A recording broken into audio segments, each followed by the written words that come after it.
Hey guys, what's up? Yeah, I'm a little tired. I'm getting ready to settle down a little bit because I do have to work tomorrow. But I wanted to come on here and basically talk about Scoob. Now, I briefly talked about this at the end of my topics on my mind video, my live one today via my phone. So I thought I'd come on here and talk about it even more so because I wanted to kind of put more uh, thought to what I have to say, and also the fact that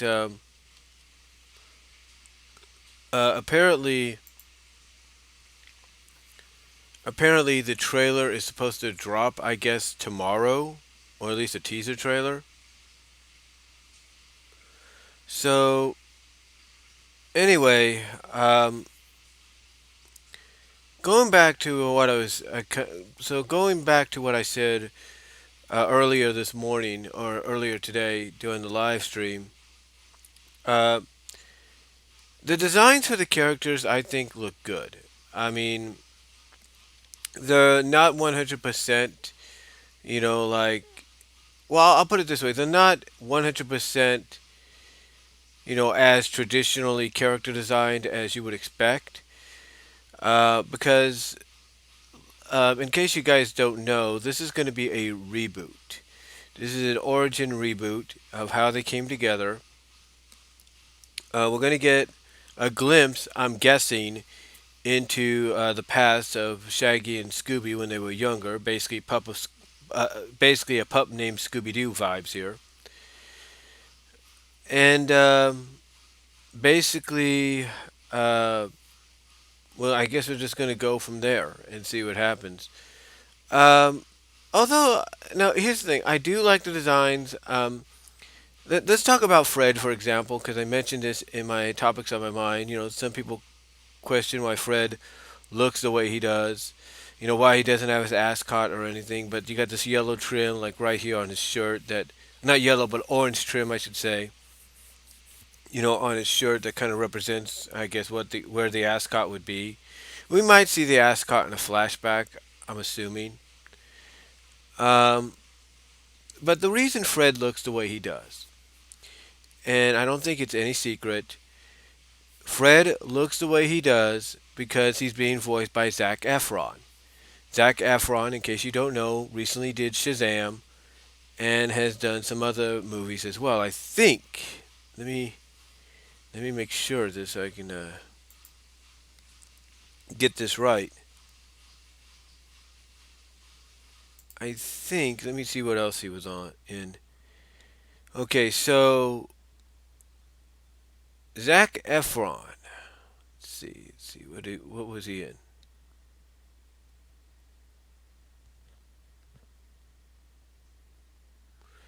Okay, so I got his filmography here.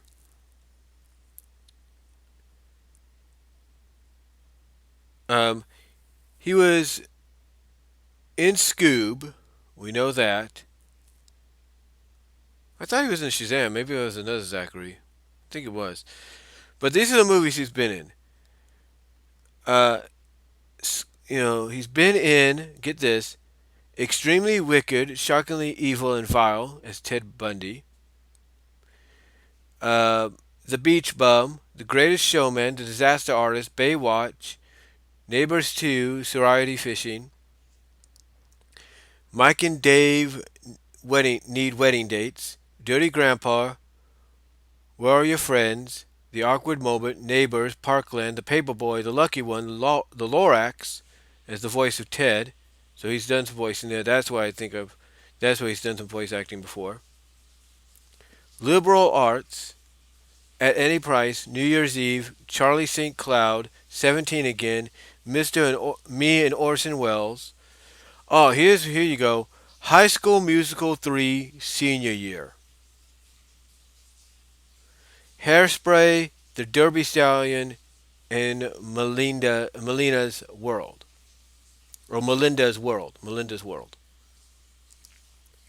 Television wise, he's done Firefly, the big wide world of Call Lemurk, ER, Miracle Run, Triple Play, Summerland, CSI Miami, Heist, High School Musical, If You Lived Here, You'll Be Home Now, or If You Lived Here, You'd Be Home Now, NCIS, The Replacements, The Sweet Life of Zack and Cody, High School Musical 2, Entourage, and Robot Chicken. Web wise, he's been in Human Discoveries. In music videos, he's done Sick Inside and Say Okay. He's also sung before, so there you go. So that's his um,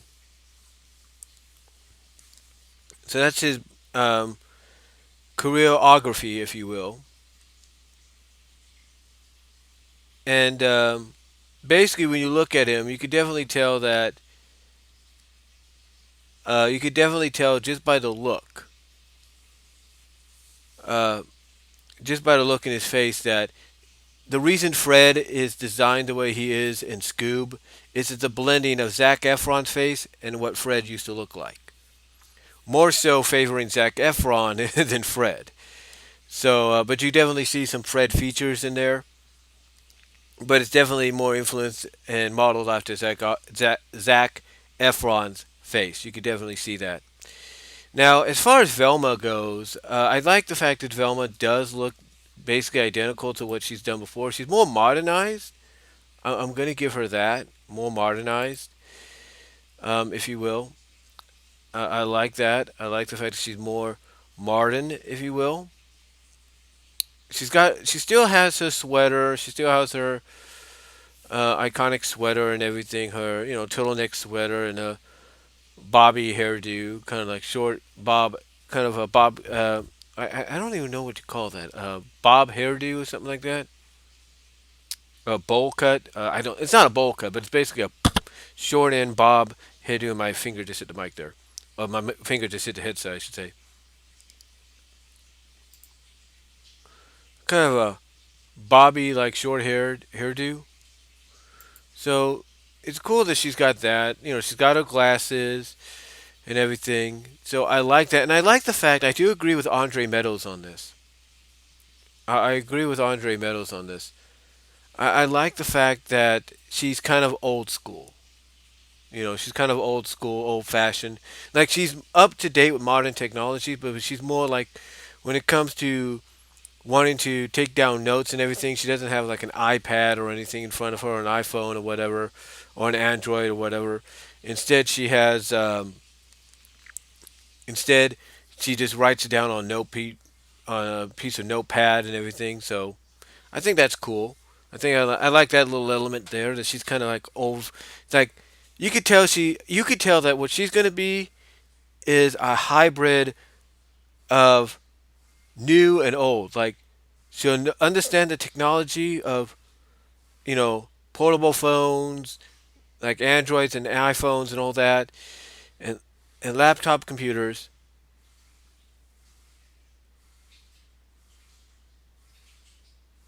Hold on, just checking. Oh, it's just my washing machine. But like I said, she'll know that she'll know what those are. But when it comes to like taking down clues and everything, she'll be more old school. She'll be more like, let me write it down so I don't forget it. Or so I could type it in, but I'll have the written part down as a backup. I like what they're doing there. I like that. And again, I like Velma's overall design. I really do. I really like her overall design.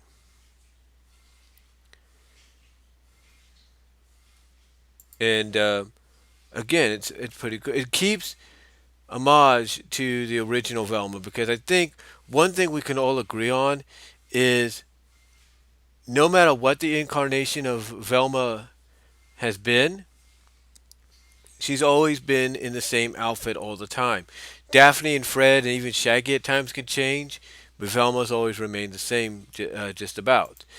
I mean, there are a few times, but you know, I think this actually works. I really do.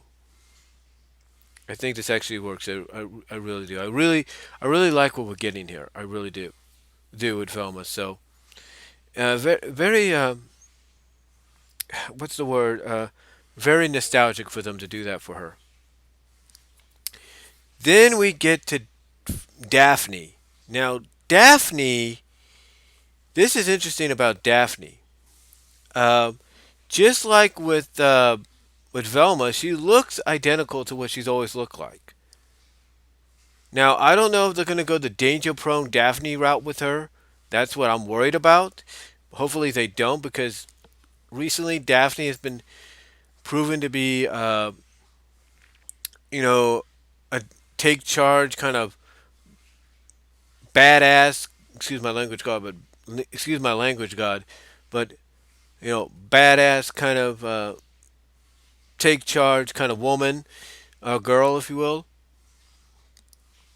So I'm hoping they don't regress her back or anything. I really hope they don't because that would be kind of like, you know, I think a very unpopular decision, honestly. And as you can tell, this is uncut and on the fly because I'm currently looking at the pictures right now to kind of get more explanation on what I'm saying. But like I said, I think it would be a step back if they go that route. I really do. But Daphne's design is very identical to her original in a sense, except like with Fred, she doesn't have her ascot or she doesn't have her little chin thing, if you will, little chin scot, if you will, or neck, whatever it's called, a necktie or necktie or something. Little, basically her own little green ascot. She doesn't have that either. So Fred's not the only one. She has basically what looks like when you wear a shirt with an outer color on the outside or something. That's what it looks like she has instead. So just like with Fred, who has like orange trim right here to kind of replace the ascot but represent the ascot, the same with Daphne. It's like she's got some kind of shirt that she's wearing that has like a green. It's a purple shirt and looks like it's got green underneath where she could fold it back and it matches, I guess. So yeah. And sorry, my finger hit the mic there. Again, sorry, my finger hit the mic. But anyway, but yeah, that's what Daphne looks. That's what Daphne's look is. It's basically identical to the original. The only difference is like with Fred, she doesn't have her ascot. Instead, she has like a shirt thing. Collar. She has a shirt collar, I should say, a green shirt collar to represent the missing green ascot. Then we look at Shaggy, and Shaggy is Shaggy. I I definitely all I see is an updated look a little bit, but I see Shaggy. I see basically what they did here is they took what we know as Shaggy in the animated series and they blended it with a bit of what we got in the live action movie. Like we have his short hairdo, we have his beard and everything. That's traditional. That's Shaggy. I think his hair is just a little bit shorter. I think. But anyway, we have that. But what we also have on top is him wearing a long sleeve white shirt. It looks like, or kind of long sleeve shirt, or short sleeve shirt, if you will. Well, it's kind of yeah. I think it's long sleeve. It's a no. It's a yeah. It's a long sleeve or short sleeve kind of shirt under his green traditional T-shirt. So he has his green traditional T-shirt, and underneath he has this white kind of like thermal shirt or something like that. Uh, Shorts, short sleeve, long sleeve, oh mid sleeve. That's what I'm looking for. Mid sleeve, thermal shirt or something like that underneath. So he has his green shirt and a mid sleeve thermal shirt. It looks like underneath as well. So Shaggy doesn't look that bad in my opinion. I really don't. I don't think he looks that bad at all. Um, I like it. I like what we got there with him. So I'm cool with it. I really am. Scooby, on the other hand, is Scooby. They They just updated the design to CGI. But overall, it's Scooby. It is Scooby-Doo. There's, I don't think there's no denying it. This is Scooby. This is classic Scooby updated for modern times. I see it. I like it, and I'm hoping they keep with this. I hope they keep this look for him if they go the theatrical route in the future again for the time to come. I hope they go that route. I hope they keep this design because this is classic Scoob. End of story. Now, as far as the Mystery Machine goes, what I like here is the fact that we got a blending of the Mystery Machine we know. I like that. I like the fact that they have, as Andre pointed out, the Scoob license plate on there, so that's good. But I like the fact that it's basically very reminiscing, if not identical, to the traditional Mystery Machine. But just like what I've mentioned with some of the character designs, it's a hybrid. It's a hybrid, a little bit of classic and modern. Like on top of the Mystery Machine, you have these traps, these little. Let me see if I can get a better look at this. Let me see if I can get a better look at this. Hold on. But you have these traditional. It looks like classic, modern traps and stuff on top of it. See if I can get a better look here. Well, that's not gonna help. Hold on. All right, here we go. Yeah, it looks like you got like what looks like to be a satellite dish. It looks like. Hold on. Let me save this picture here, and I'll get a better look at it. Got to save some pictures anyway, so I can talk about this.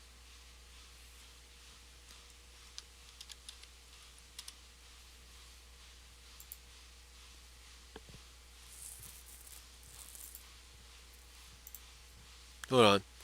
But again, it looks basically the Mystery Machine looks like the Mystery Machine of old.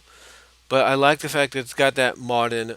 It's got a bit of a modern look, especially with some of the traps and stuff connected to it. I like that. I really like it. But I think Andre basically said it best. It looks like the traps on whatever on top of it. It's kind of a hybrid of what we've had before, of classic and old, is what we're getting here, or the vibe I'm getting anyway.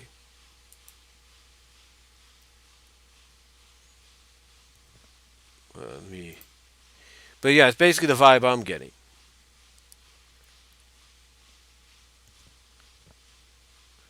Come on, come on, pop up, pop up, come on. All right, here we go. Let me see if I can zoom in here.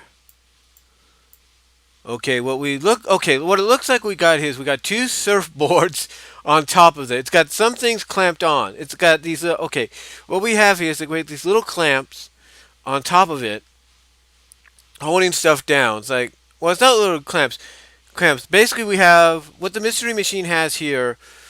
Is it looks like something that you would see in traditional vans in the past, where they and even today, where they'd have these little things where you could hook stuff up on or slide stuff through, and they just hold on for a while.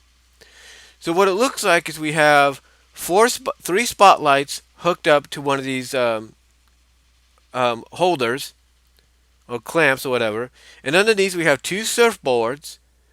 Then it looks like we have a satellite dish on the back of the van on top of this a little bigger structure. It looks like a could look. It looks like some kind of. It might be an area like if Velma needs to go out on top of the Mystery Machine and operate something. It looks like a little platform. So you got like a little satellite there, and even a bigger satellite. I think they're kind of like radio ones, or one's for radio, I think, and one's for television. Not watching movies or anything, but catching certain signals, radio signals, stuff. Kind of like what you have with the scanner apps that you can put down for your phones and stuff, where you could listen in on radio call, police calls, and all that. That's what it looks like here. Like we got, looks like a radio signal dish that's gonna allow Mystery Inc. to listen in on the radio, on the police calls and all that of what's going down. so they can head in that direction, or head in the opposite direction because that would be the obvious choice, but they want to go for the unobvious choice, and you kind of get the idea.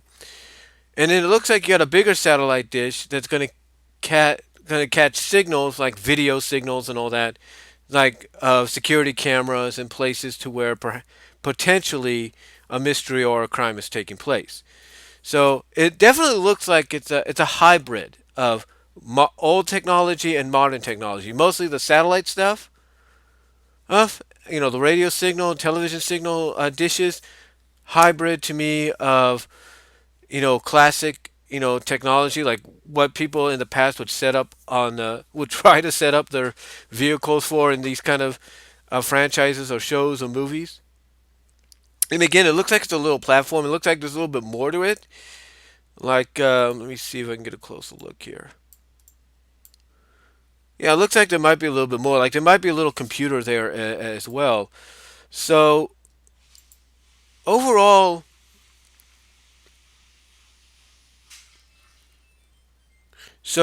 overall, the mystery machine looks really nice. I mean, I like the fact that you got these holders that you can clamp stuff on, like lamps and all that, and you can slide stuff like a surfboard or whatever, and you can attach like something like a platform, and you could tell all that right there on top of the mystery machine. That's all Velma. That's all Velma, and that's all Fred. You could definitely see that. You might have a little bit of Shaggy and Daphne and Scooby influence in there, but that's mostly all Fred, and that's mostly all Velma. So I'm cool with that. I like that. Now, now on top of this, now on top of all that, how's the movie going to turn out? No, what? Not how, okay. Not how is the movie going to turn out, but what is the movie about mainly? Well, mainly the movie is, I think, being set up as an origin story. That's what I look at. I look at the fact that the movie is being set up as an origin story.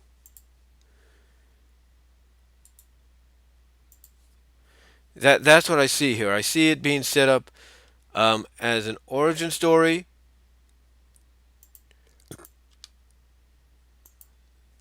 or at least that's the vibe we've been given. Excuse me there, but that's the vibe we've been given. That it's going to be set up as an origin story that's going to start us off into the Hanna-Barbera cinematic universe. Or at least that's what it's supposed to do. That's what it's supposed to do, and we'll just have to wait and see what they got planned. Have to wait and see what they got planned. Um, I do know that according to rumors, you're supposed to have a variety of villains in here, possibly.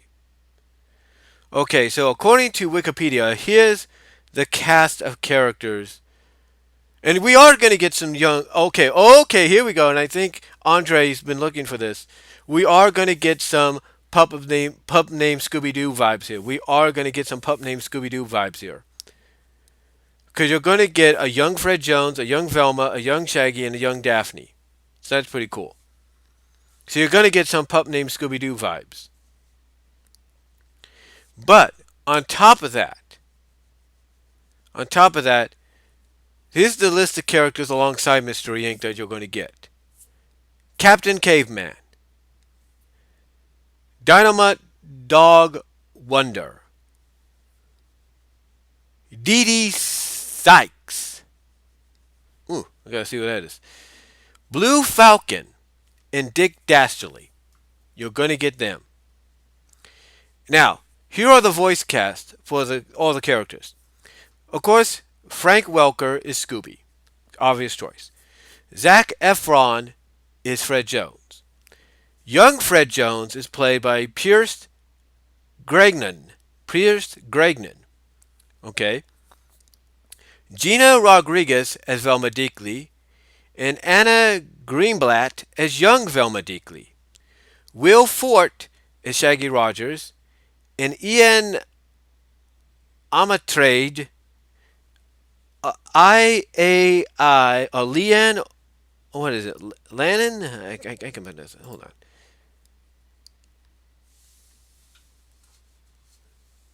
It's yeah, Enaarmitage.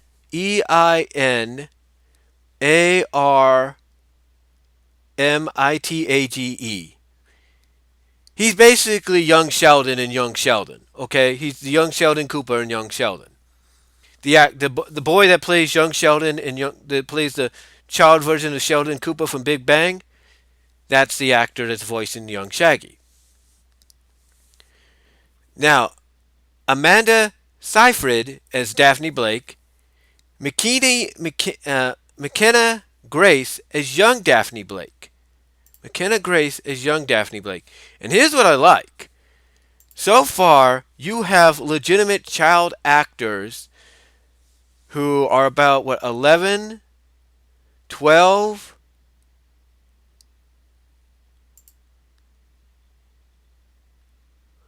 11, 12, 14 years old.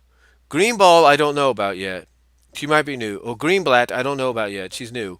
But you have legitimate child actors, teen actors, preteen, early teen, preteen actors voicing the young versions of Mystery Inc. I like that idea. That's a good idea. You bring some realism and authenticity to the characters because you don't want to hear Zac Efron voicing a young Fred.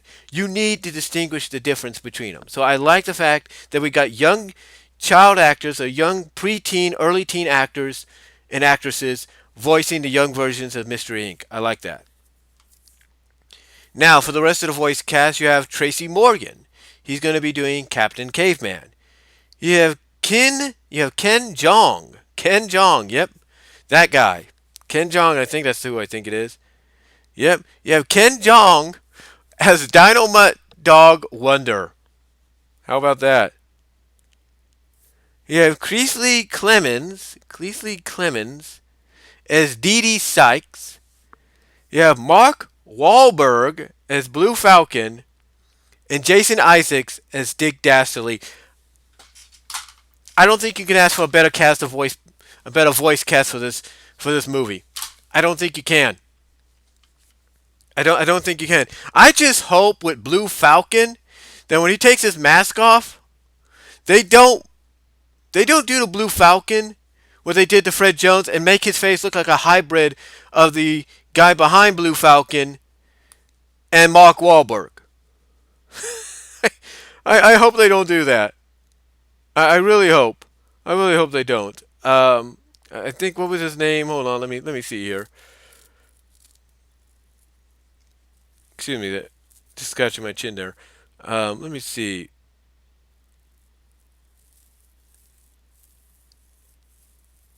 Oh, Radley Crown. Radley Crown. Okay, I think that's his name. Yeah, Radley Crown. I hope they don't. Like I was saying, I hope they don't make Radley Crown the alter ego of Blue Falcon, the civilian persona of Blue Falcon, when he takes off the mask, look like what Fred does. That being a hybrid of Fred Jones look.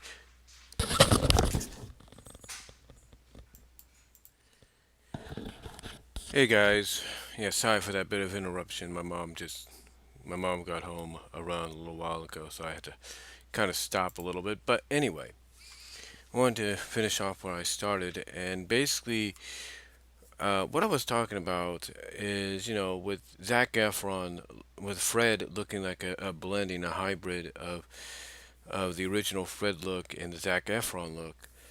Um, and we now know that Mark Wahlberg is going to be voicing Blue Falcon. I'm just hoping that they don't pull the same stunt with him and make him look like a hybrid of the, Radley Crown character that's the alter ego of Blue Falcon. Make him look like a hybrid of what he looks like classic wise, as well as make him look like a hybrid. Basically facially make him look like a hybrid of the Radley Crown character and Mark Wahlberg because people are going to want to see Radley Crown. For anybody that's seen Blue Falcon in his civilian persona, they're going to want to see that, and not Mark Wahlberg. And there's a lot of people that are saying the same thing. I'm pretty sure are complimenting or criticizing the same thing about Fred. Like they do see Fred but they see more Zac Efron than they do Fred. And I think that's hopefully something that, you know, they work on and make sure it doesn't occur as we get into this movie next year. And hopefully, like I say, they work on that. I mean, I know they still got months to put out a finished product. You know, we're gonna get a trailer probably today slash I mean tomorrow slash today. So let's just see what occurs. But again, things. Hopefully they don't. Basically do the same thing they've done with Fred's design, and like I said, make it a hybrid of both the Fred Jones look and the Zac Efron look, because that'll be like kind of like, really seriously, you're going to do that. So hopefully they don't do that. I'm really hoping they don't. Um, all the other characters. Let me let me see about. Hold on for a second, and I'm also checking my security camera because I don't, you know if my mom's going to get up or anything. She's sleeping right now, so I'm trying to get my best opportunity to do this.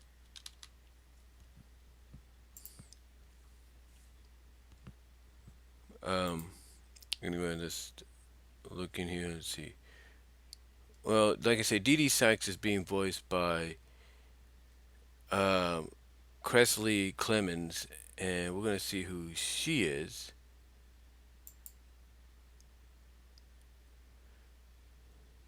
Oh, Dee Dee Sykes is.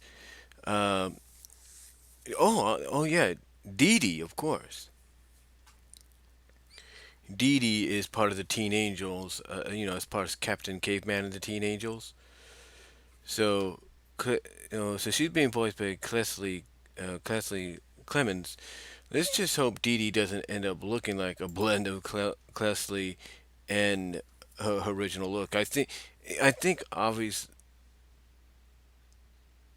I think obviously what we're going, I think obviously what's going on here, and this is just me, but for some odd reason, the female characters and Shaggy, and I would guess, Dick Dastardly, he's being voiced by Jason Isaacs, so I don't know. Um, I'm assuming they're going to look, like their original counterparts. And, and I say that because I take a look at Velma and I look at Dee Dee and I look at, Daphne, and I see who's voicing them. But I don't see any like resemblance facially of that actress in the faces of those female characters. I see it when it comes to Zac Efron as Fred, and I possibly see it if they go that route with Blue Falcon slash Randall Crown. We'll see it in his facial features. So I kind of find it weird that the two of the three. Okay, what do we got? We got Fred, Shaggy, Captain Caveman, Dick Dastardly, Blue Falcon.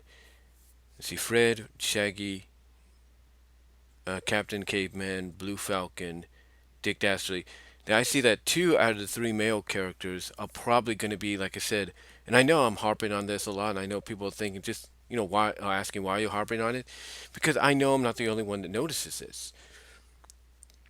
That basically, it's weird to me that two out of the five male characters in this movie are going to look like a hybrid of the actor portraying them. I'm not saying that they're going to go all the way with Randall Crown and make him look like, half Randall Crown, half Mark Wahlberg. I'm not saying they're going to do that. But if they're doing that with Zac Efron as Fred, who's to say they won't do it for him? So it'll be really interesting to see what they do and what they come up with in the long run. But yeah, Dee Dee's being voiced by Chrisley Clemens, who has portrayed Cassandra Diggy Andrews in the comedy drama Dope. She's been in Neighbors 2, Sorority Rising, Transparent, and Extent. So she's been in some movies. So she definitely has experience, and people know who she is. So again, let's just see what we get with Dee Dee. If we get a hybrid of her and Kelsey, then something's going on. Because honestly, I don't see any Gino Rodriguez facial features or inspiration in Velma. I don't see any Seyfried, Amanda Seyfried, yeah, Amanda Seyfried in Daphne. But nor do I see Will Forte, or Will Fort, I should say, in Shaggy. I don't see that in either one of them, but but you see Zac Efron and Fred. You probably will see Mark Wahlberg in Randall Crown, possibly the civilian alter ego of Blue Falcon. But we'll have to wait and see what they come up with. Now, um, here's the thing that gets me. Here's the thing that I wanted to talk about before I had to, um, do that um, intermission. If you do that, have that abrupt interruption. Here's something that I think is really interesting. You see, I look at the group picture of the gang, and I see that Velma's next to Fred, Daphne's next to Shaggy, and it looks like, I don't know, there are some promotional pictures that have, maybe it's just me, but there are some promotional pictures, screenshots, whatever you want to call it, from the movie that make it look like Velma's looking up at Fred almost in an attracted way. Like, she has a thing for Fred. Like maybe they're teasing something there. Again, I'm not saying anything's going to happen, but if this is going to be an origin slash reboot of the Scooby franchise and the start of a Hanna-Barbera cinematic universe, or at least the start and part of it, at least the beginning stages, I should say, then if they're going to throw any kind of romance in here, honestly, I don't think they're going to go that traditional route that we've seen in previous Scooby-Doo incarnations. I really don't. I think honestly that instead of the predictable Shaggy and Velma and Fred and Daphne, I think what we're going to get here, and I'm just checking stuff over there, I think what we're going to get here is Velma and Fred and Shaggy and Daphne. I just see it coming. I mean, why would you have Daphne next to Shaggy and Velma next to Fred? Shouldn't it be the other way around? Daphne next to Fred, Velma next to Shaggy? I'm just saying. Again, I'm not insinuating anything. I'm not saying that that's going to happen, but a lot of franchises that have had reboots, reincarnations, readaptions, throughout the years, throughout the decades, have always changed things up, and sometimes they've changed things up from a romantic standpoint. For example, you think one character is always going to be meant is always meant to be, or one character is always meant to be with this character, but then in the next adaptation or reincarnation or reboot, they end up with the character that you would least expect, but you were kind of hoping they would probably, end up with in an alternate reality, and yet here you go. So, it makes me curious if maybe these promotional pictures are teasing something, perhaps involving Fred going with Velma and Shaggy going with Daphne. Again, I'm not insinuating anything, but let's be honest. There's an old saying that people have used over the past. I know, saying that is kind of weird with what I'm about to say. But there's a saying, if not an old saying, that's been used over the past decade or so. That basically, in fact, it's a saying that was used in the Stars documentary called um, anime starting a revolution or something like that. I got to look it up again. But it was a Stars documentary on anime, and the narrator or the narratress, if you will, basically stated or said that the people that were working on the properties that were adapting, animation or toy franchises into these new shows and movies and all that in this current generation or in the past decade are those that grew up with the franchises, those that have heard about what people want to see and how they feel it should go and how people have been wanting it to go. And excuse me there. And basically, I think the same could be applied here maybe. Again, I'm not insinuating anything would happen, but I would not be surprised that whoever's behind this, let me see who the director is. Tony Covino. Okay, so he said Spike Brandon and Tony Covino. Okay. Well, Tony Covino anyway. Don't be. I wouldn't be surprised if Covino says, you know what?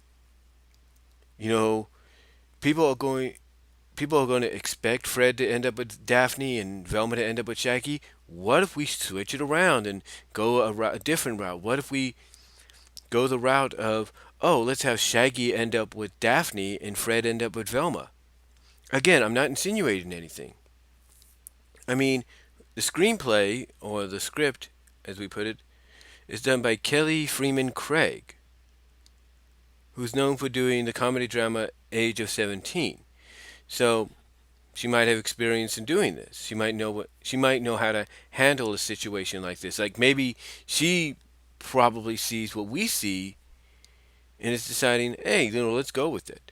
And Matt Lindgren is doing the story. So Kelly and Matt, basically the ones behind the story coming to life or being adapted into a movie. Well, Matt responsible for writing the story, Kelly being responsible for adapting it into a screenplay, and so forth. Maybe again, I'm not insinuating anything, but maybe they figure, hey, what if we did this? Because they know people are expecting Shaggy to be with Velma and Daphne to be with Fred. What if they switched it around? No one would see that coming. Maybe some would, but maybe some wouldn't. But again, as I've said before, or as I just mentioned, according to that Stars documentary on anime, the narratress, basically said that the generation that's behind today's movies and all that are the generation that grew up with these properties. So who's to say people don't want to see that happen? Again, not insinuating anything, but let's just say that occurs. My question to you is how would you feel about it? How would you take to it? I mean, Daphne and Shaggy being put together is a great nod to the all new Scooby-Doo, the Daphne era that occurred between 83 and 87. That's a great nod there because she was the only Mystery Inc. character brought back for the all new Scooby-Doo, Scrappy-Doo mysteries, which evolved in his second season into the new Scooby-Doo mysteries, and then evolved into 13 Ghosts of Scooby-Doo. So, again, that would be a great nod. And as far as Velma and Fred getting together, I think a lot of fans would accept that because both have a like for solving mysteries and figuring things out and trying to explain the unknown, give it an explanation. So, yeah, honestly, I would be happy because I'd be happy either way. I mean, honestly, everybody knows I support Shaggy and Daphne because of the Daphne era between 83 and 87. So I wouldn't have a problem if they did it. I wouldn't be a problem if they went that route. But again, we'll have to, as I've always said in my videos, when it comes to stuff like this, we'll have to wait and see because I'm not insinuating anything. But again, I wouldn't put it past them. And when you take a look at these promotional pictures, it makes you wonder, are they insinuating something's going to happen? Just saying. Now, as far as what this will lead to, as far as a Hanna-Barbera cinematic universe goes, um, honestly, who knows? I mean, obviously, the next movies after Scoob would have to be on Captain Caveman, Wacky Races, and Blue Falcon and Dynamite. Those are the next three projects. They would have to be if you're bringing these characters in to this movie, and having them voiced by iconic, well, not so iconic, and I say that with all due respect, but by well-renowned actors and actresses. If you're bringing them in, then then obviously you're setting up the idea that these properties are the next in line for Hanna-Barbera cinema, the next in line for a theatrical movie as far as the or theatrical adaptation, set in the Hanna-Barbera cinematic universe. It only makes sense. You bring in Blue Falcon and Dynamite, okay. Those guys are going to be probably the next in line, probably the second movie, as far as the HBCU goes. That's what I call it. Captain Caveman could end up being the third. Wacky Races could be the fourth. And here's why I say that because you have the ingredients all set for a Blue Falcon movie to follow up on this. Captain Caveman and the Teen Angels, you need to get the two other Teen Angels in there with Dee Dee. So that would have to be second in line. And then the final one, Wacky Races, if you're bringing in Dick Dastry and possibly Muttley, then you have to have basically you have to set up maybe in a post-credit scene or whatever, a mid-credits or post-credit scene. You got to set up, something for a Wacky Races movie. Same thing with Captain Caveman and Blue Falcon. You got to set something up in those mid-credit, post-credit scenes of for the movies, and basically tease people on what's to come with those. So my thought process, and again, honestly, again, as I've said before, I could be wrong about this, but the way it looks like it's being set up is we're going to get after Scoob, Blue Falcon and Dynamite. We're going to get after that, we're going to get Captain Caveman, Teen Angels, and then we're going to get Wacky Races. And if we don't get two teases and post credits of one or two of those movies, happening, and we only get Blue Falcon, that's cool with me because Blue Falcon, after it's over, after that movie's done, you could have in the post-credit scenes a tease for Captain Caveman and Teen Angels, and possibly even Wacky Races. Again, I'm not saying that that's set in stone. I'm not saying that's what's going to happen, but it would make the most logical sense that those three properties that are going to be appearing, guest starring, co-starring, whatever you want to call it, in this movie would be the next in line for the Hanna-Barbera cinematic universe. But overall, I'm actually looking forward to it. I've seen both live-action Scooby-Doo movies in theaters, and I really like them. I know they've got criticism by people, but I actually enjoyed them. I really did. In fact, when I remember when they teased in 2001 the Scooby-Doo live-action feature for 2002, I was I was 1 year into living on my own in Lawrence, Kansas, and I remember going to a place called Independence Study or Independence Inc. on occasions to attend some computer classes as well as have some free time to go on the computers because they would allow people actually that um, went there for appointments and stuff to have access to the computer lab in non during non-class hours. So also on certain days it was free computer lab, where people can come in and enjoy the computers for free. So anyway, I remember going there one day and looking online and hearing about and reading about the Scooby-Doo trailer. I'm thinking Scooby-Doo trailer, what's this? Because I had heard, I think they would, and I heard it that because I had heard previously there was word going around about a Scooby-Doo movie happening. So I turned on the trailer and I watched it and I liked it. And the first thing I saw was Scooby. I was like, wow, I like this. I really like this. So it really got me hyped to see the movie, and I went and saw it, and I enjoyed it. I went and saw the sequel. I enjoyed that. I haven't seen the live-action prequels by Cartoon Network, but I probably should maybe down the line. I just got to find a time when. I mean, I'm working. It's the holiday season, so a lot's going on. But I may have to put that on my list or something down the line. And I thank Frank Hill for sending those to me, and I do plan to see them down the line. Trust me. I mean, it's like Zara Nizarak said in one of his videos, in one of the package opening videos that he did of a package I sent him several years ago. When he looked at the Rio Bravo movie I gave him on Blu-ray, he's like, he's got to check it out when he gets time, but that's what happens when you have a collective taste. And I think that goes for all of us. Um, but yeah, I do look forward to the Scoob, and can't wait to see what happens. Again, I'm not insinuating anything's going to happen romance wise with Shaggy being with Daphne and Velma being with Fred. But who knows? We'll just have to wait and see what Kelly and Matt and Tony come up with. Because again, this is a reboot, this is a restart. So we'll see what happens. And again, I'm not insinuating anything, nor am I saying or insinuating of what will be next in the HBCU, Hanna-Barbera Cinematic Universe. What would be next as far as the movies go, like what properties would be the next to adapt.